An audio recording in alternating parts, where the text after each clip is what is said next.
Hello guys, we are from Furniture Crew. We have delivered our products. Let's check customer feedback and review.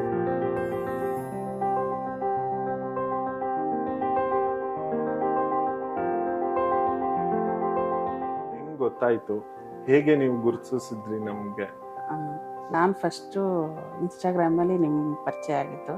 ನಾನು ಹಿಂಗೆ ನೋಡ್ತಾ scroll ಮಾಡ್ತಾ ನಾನು ತುಂಬ ದಿನದಿಂದ ಹುಡುಕ್ತಾ ಇದ್ದೆ. ಸೋಫಾಸು, ಕಾಟ್ಸು ಎಲ್ಲ ಆರ್ಡ್ರ್ ಕೊಟ್ಟು ಮಾಡಿಸ್ಬೇಕು, ಬಟ್ ನಮ್ಗೆ ಇಷ್ಟ ಆಗೋಂಗೆ ಮಾಡಿಕೊಡ್ಬೇಕು ಅಂತ ನಾನು ಇದು ಯೋಚನೆ ಮಾಡ್ತಾ ಇದ್ದಿದ್ದು. ಬಟ್ ನಾನು ಹಂಗೆ ಯೋಚನೆ ಮಾಡ್ತಾ ತುಂಬ ದಿನದಿಂದ ವೆಯ್ಟ್ ಮಾಡಿ ಹಿಂಗೆ ಸ್ಕ್ರೋಲ್ ಮಾಡ್ತಾ ಇನ್ಸ್ಟಾಗ್ರಾಮಲ್ಲಿ ನಿಮ್ಮದು ಫರ್ನಿಚರ್ ಬಗ್ಗೆ ನೋಡಿದೆ. ಆವಾಗ ಅನಿಸ್ತು, ಇಲ್ಲ ಇದೊಂದು ಸಲ ಟ್ರೈ ಮಾಡೋಣ, ಒಂದು ಸಲ ನಿಮ್ಮ ಹತ್ರ ಮಾತಾಡಿ ನೋಡೋಣ ಅಂತ ಫಸ್ಟ್ ಫೋನ್ ಕಾಲ್ ಮಾಡೋಣ ಅಂತ ನಿಮ್ಗೆ ಕಾಂಟ್ಯಾಕ್ಟ್ ಮಾಡಿದ್ದೆ. ಓಕೆ ಮೇಡಮ್, ವಿಸಿಟ್ ಎಲ್ಲ ಹೇಗಿತ್ತು? ನಿಮ್ಮ ಸಜೆಷನ್?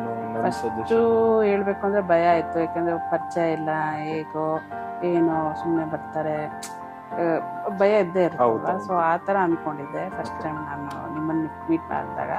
ಆಮೇಲೆ ನೀವು ಬಂದು ಸಜೆಷನ್ಸ್ ಕೊಟ್ಟಾಗ, ಇಲ್ಲ ಈ ರೂಮ್ಗೆ ಈ ಥರ ಇರಲಿ, ಈ ಥರ ಮೆಟೀರಿಯಲ್ ಹಾಕಿ, ಈ ಥರ ಸೋಫಾ ಈ ಥರ ಡಿಸೈನ್ ಇರಲಿ ಅಂತ ನೀವು ಸಜೆಷನ್ಸ್ ಕೊಟ್ಟಾಗ ನನ್ನ ತಲೆಯಲ್ಲೂ ಇತ್ತು ಐಡಿಯಾಸು. ಈಗ ನಿಮ್ಮ ಸಜೆಷನ್ನು ತೊಗೊಂಡು ಇವಾಗ ಒಂದು ಬ್ಯೂಟಿಫುಲ್ ಆಗಿ ಎಲ್ಲ ಫರ್ನಿಚರ್ಸ್ ಬಂದಿದೆ. ನಿಮಗೆ ಇಷ್ಟ ಆಗಿದೆ ಮ್ಯಾಮ್? ತುಂಬಾ ಇಷ್ಟ ಆಗಿದೆ. ನಾನು ಗೆಸ್ ಮಾಡಿರಲಿಲ್ಲ ಈ ಥರ ಎಲ್ಲ ಚೆನ್ನಾಗಿ ಇಷ್ಟು ಲುಕ್ ಬರುತ್ತೆ ಅನ್ನೋದು ಗೆಸ್ ಮಾಡಿರಲಿಲ್ಲ. ನಾವು ನಿಮ್ಗೆ ಕ್ವಾಲಿಟಿನ ನಾವು ನಿಮ್ಗೆ ಹೇಳಿದ್ವಿ, ನಾವು ಶೇರ್ ಮಾಡ್ತೀವಿ ಅಂತ. ನಿಮ್ ಪ್ರತಿಯೊಂದು ನಾವು ಏನ್ ಹಾಕಿದೀವಿ ಕೂಡ ನಿಮಗೆ ಇದೆಯಲ್ಲ ಮೇಡಮ್, ಪ್ರತಿಯೊಂದು ಕೂಡ ನಾವು ಶೇರ್ ಮಾಡಿದೀವಿ. ಮ್ಯಾಮ್, ಆ ಫರ್ನಿಚರ್ ಕ್ರೂ ಬಗ್ಗೆ ನಿಮಗೆ ಹೇಗೆ ಅನಿಸ್ತಾ ಇದೆ? ತುಂಬಾ ಖುಷಿ ಆಯ್ತು. Finally my dream come true ಅಂತ ಹೇಳ್ಬೋದು ನಿಜವಾಗ್ಲೂ. Thank you so much ma'am. Definitely ಏನಾದ್ರು ಬೇಕಂದ್ರೆ ನೀವು ನಮ್ಗೆ ಸಜೆಸ್ಟ್ ಮಾಡ್ತೀರಾ? ಖಂಡಿತ. Thank you so much. ಖಂಡಿತ.